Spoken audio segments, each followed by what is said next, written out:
আজ বিশ্বকর্মা পুজো। প্রতি বছরের মতো এই বছরও কিন্তু বিশ্বকর্মা পুজোর দিন আমরা গেছিলাম পিসি শাশুড়িদের বাড়ি।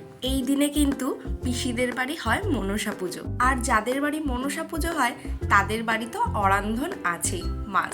তো সেই সূত্রেই আমাদের কিন্তু প্রতি বছরই যাওয়া হয় পিসিদের বাড়ি। গত বছর আমাদের যাওয়া হয়ে ওঠেনি, কেননা রাজ্য অনেকটাই ছোট ছিল বলে।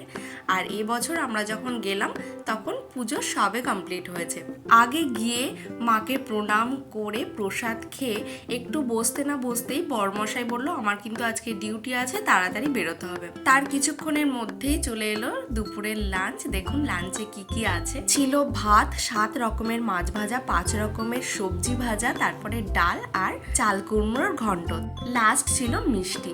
তারপর আমাদের বাড়ির জন্য কিছু প্রসাদ দিচ্ছিল দিদি ভাই। সন্ধে হতেই মায়ের থানে একটু প্রণাম করে বাতি ধরে আমরা বেরিয়ে আসলাম।